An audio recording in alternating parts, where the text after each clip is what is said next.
What's up everyone, Sizzle and Puddin' coming at you from our home right here in South Florida, and we are a fishing couple, and in today's video we are getting ready and gearing up for the very exciting 2021 Florida spiny lobster season. And let's just get this right out of the way right now. As we all know, Florida spiny lobster are way better tasting than the Northeast Maine lobster. Go ahead and drop a comment down below if you agree, or go ahead and share your thoughts down below, but we all know Florida lobster are the best. Way better. In this video, we wanted to give you all the information that you need ahead of time before you go out there and catch lobster. So as you guys know, I was born and raised in Miami, Florida, and started going on the water at age of 3 with my father, but particularly grew up lobstering. That's what we did as a family tradition. So I have many years of experience and a lot of great memories with my father lobstering out of the Homestead area. So we're gonna show you exactly how to go out there and catch your own lobster, and a new efficient way on how to clean lobster tails and get approximately 10% more meat out of your lobster meat than traditional cleaning methods. And then in the cooking with pudding portion of the video, I'm going to show you about 4 different ways to cook these lobsters, every single way better than the next. Now for us, lobster season starts tomorrow. I'm not sure when you guys are watching this, but of course check the regulations in your area. But the Florida mini season for recreational lobster people, it starts tomorrow for us, and it's a 2-day mini season, okay? And in Monroe County, which is the Keys where a lot of people go, you're allowed to keep 6 per person, right, Sizzle? Per day. Right, and the rest of Florida is 12. Now the regular season, which the commercial guys can go and everything else, it really opens up is August 6th every year, okay? So you can go the next 2 days, or you can go from August 6th until like March sometime. March. But again, of course, check the regs in your area. Yes, and regular season is 6 per person as well. Yes. Now we are gonna finish getting packaged up. We're gonna get our snorkel gear ready, our tickle sticks, our measuring device, our nets, everything we need, and we'll see you on the water next.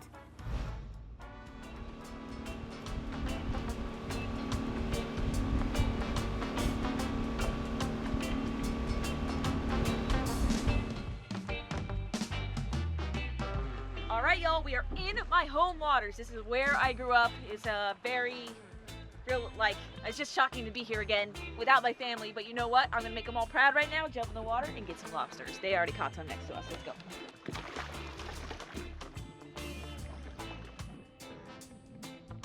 All right, guys, so we're lobstering, and as the driver, if you don't have any specific spots, you got to cover ground, and so we're dragging them behind the boat, just in neutral, behind some ropes, which is a pretty common lobster technique. And then when they see a lobster, they drop off and they catch it and bring it to the boat, and then we keep going. And that's how you cover some ground and look for structure and rocks and whatever else they're trying to do. So just get started, waiting for that first lobster.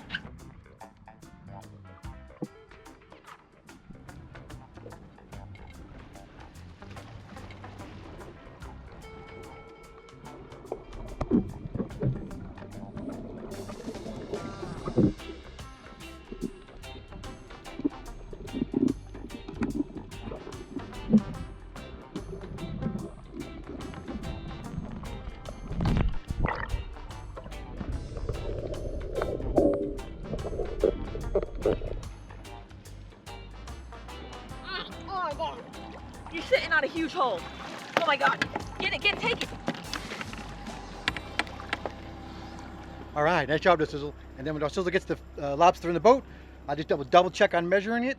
And you can see here with this little measuring device, you put it between the eyes, and as long as it's this top portion of the shell is smaller than your gauge, then you're all set. I think I want to swim this area Okay. and check it out. What? I want to swim this area and check it out. Okay.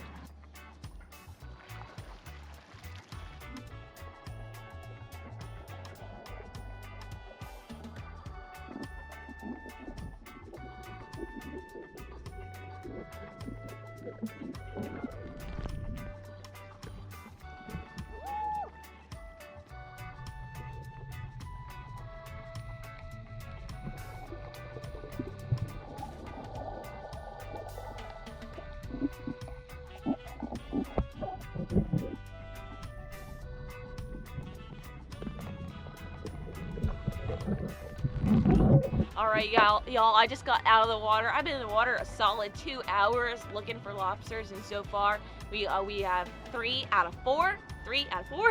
I had to throw one back, which is not bad. And they're kind of sitting in the grass today, which is really weird. You usually find them in the structures. Look up, they're in the video. So pretty cool, and pretty neat to find them in the grass like that. And I think I have a little bit of my dad's luck on my side today, but again, just really cool to be back here in the waters I grew up. This is where I was 3 years old, these exact waters right here. So pretty cool to come back here, yearly tradition. And I'm just taking a little bit of a break, jumping back in the water. We got to get more bugs on the boat because we got 3 in here.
All right, folks, we are wrapping up our day lobstering. It was awesome to get back down here again, because like I said, the last time we did this was like 5 or 6 years ago with my dad, and as you know, my dad has since passed, but he was definitely with us on the water today. We caught a total of 8 keeper lobster, and as you saw me doing underwater, you know, it's simple here catching our Florida spiny lobsters since they don't have claws, and all you use is this fancy tickle stick. They don't like this metal touching their tail, so you just tap them out of holes and basically just walk forward, and then you take your net. But the key to success with this net is that you actually put it behind their tail, and then you lay it back down on top of them because they flip backwards. And that's pretty simple. That's the gist of it. That's how you catch them. Some of them were laying in the grass, and all I got to do is just scoop them up. But right now we got them in our live well, and they're just chilling, hanging out. But would have been nice to get a limit, but you know what? At the same time, we got a decent, awesome dinner for all 3 of us. So no complaints here. Well, actually, Darcy got her limit, and I can't see the damn things. And I don't think Frank's over very mean either. When they're in the grass, I can't spot them. Darcy. Lobster gang. Yeah, she's missing a lot, which was her family, the kids. Yeah, she sees them like an eagle. I gotta see them if they're under something where they should be. I see them, but yeah, and I was also using this awesome weight belt to help me get me down in the water, especially when I'm trying to stay down there and I'm trying to actually capture a lobster. I start to float back up to the top. So with these little bit of weights on, I got 5 pounds of weight on it. It helps me stay on the bottom. Yeah. So. You all know I sink like a stone because I'm all muscle. I just keep floating right back up. Of course, Pete. Frank's my man. All right, great segment. And guys, I have to remind you, we have like 4 or 5 of these lobster videos over the last decade with Darcy's family and Dad, you know, rest his soul, and Megan, of course, who was in that car accident you guys all know about, and Connor, who's in the Marines. We have a ton of videos. You want to Google them up. We'll put some links down below. But that reminds us, we need to give you guys an update on Megan. I know a lot of you guys have been asking me about it, which I highly appreciate. Thank you for thinking and praying about Megan up to this very day. But Megan is slowly but surely improving. She is still in a wheelchair, and she is posting on social media. So I'll link her information down below if you're interested in checking her out. But recently, a couple of my sisters went and saw her, and she's becoming more and more like herself, speaking more and more like herself. But she just still has a long road ahead. Once again, still in a wheelchair, still learning to walk again. She can stand, and walk, take a few steps, of course supported by somebody else. But of course the goal is to walk again, and she just needs to put a little more muscle on her bones because she is a little thin right now. But of course, you know, it's a miracle Megan's alive, and it's just sad to see her struggle, and also sad to see these older videos with her, you know, when she was, you know, in her prime, and now Megan is slowly coming back. So just keep praying for her. 2 years is the mark after the accident of to where Megan should be, and we're approaching 1 year right now. The accident was October 14th. So check out those recent pictures of Megan, and yeah, back to it. All right, we're gonna get right back to Darcy cleaning the lobster, and this new method would probably, even you veterans have never seen before, where she's gonna show you how to get about 10% more yield out of those lobsters that you've hard work to go get from underneath the sea. What? We are back at the house, and it's another glorious day here in South Florida. We were whipped yesterday. We got up at 3 a.m. and we had over a 12-hour workday. But you know what? Well worth it for these delicious lobster. So we're gonna just dive right into this. I'm gonna be showing you 2 different methods on how to clean Florida spiny lobster, also known as Caribbean lobster, or even crawfish or crayfish, however the heck you wanna say it. I wanna show you really quick too, the difference between a male and a female lobster.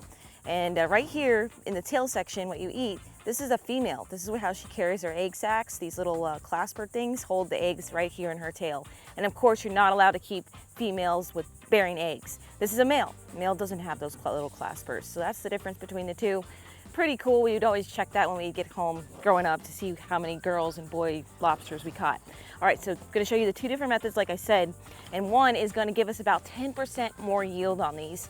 And of course you can use gloves. I'm gonna be hardcore today and not use gloves. But so the first one, which is a traditional way of cleaning a lobster, how most people do it down here in Florida, is you hold on to the carapace, hold on to the tail, and you just basically turn, pull, and twist at the same time to rip that open. I just gotta be careful with all these points. Just like so. And there you go. You got your delicious piece of lobster right there. Pretty simple. And you can see there's a little bit of meat in there, but if you got a lot of lobsters to do, that's no big deal. You just wanna bang it out and get done with it quickly. Last thing you gotta do with cleaning the lobster tail, and of course Brian will prep it in the house for us, but you go through the anal opening right here, take a piece of the antenna, which I already have broken off, and the spines are reversed here. So what you want to do is go through there. Well, actually the barbs are reversed. Give it a twist. And then pull out the intestinal tract, the lobster poop tract, all that nasty stuff you don't want to eat. And that's going to go in our bucket here. And don't worry, of course you can eat these knuckles here and eat the inside the head and all that great stuff. You can even eat the legs, you can cook those up. There's not a whole lot of meat, and that's not the biggest lobster in the world, so we're not gonna do that today. But this is not going to waste. This is gonna be the best stone crab trap bait ever in the world. So I am gonna keep these bad boys and use them in my stone crab traps in a couple days. Brian's shaking his head, in a couple months. Brian doesn't like that idea. Sorry about the helicopter. Okay, next step here, I'm gonna show you a different method. You can see we got a good amount of meat there, but there was still some meat in the head. So what we're gonna do here is I'm taking my fillet knife, and there's a little tab between the last leg here. So what you wanna do is take your knife, and I'm using a 7-inch knife today, and you see how my knife just inserted right through there? Give it a good push and cut right through there. And you can do the same thing on the other side. Go right between the carapace and get your knife exposed to the back section. There's a little tab right there on the last leg that you wanna break. Just like that. Now, hold your tail down and lift gently on the top of the carapace and separate it, just like so. You see that? You see all the internals and the guts and all that good stuff? Turn your lobster around, and there's a membrane right here that's connecting the tail to the rest of the body. So you can rip this with your fingers or with your knife, whatever works for you. I'll just do it with my knife to show you where that membrane is. Right there. It's a very thin membrane. You do that. Hold on to your lobster tail and pull. Now we got about 10% more yield on that lobster tail. You see how much more meat is hanging out of there? Just pull out these internal guts. I'll show you the difference here in just a second. But you can see right here that we got a decent amount more meat off that lobster. You can see on the top part we got all that delicious head meat, and here it was wasted inside the carapace. So, and I'll show you again the difference of doing it like so. So pretty cool. Same exact simple steps, except you just gotta break it and take a little more time to separate the two pieces of the carapace, and you can get that much more meat out of your lobster.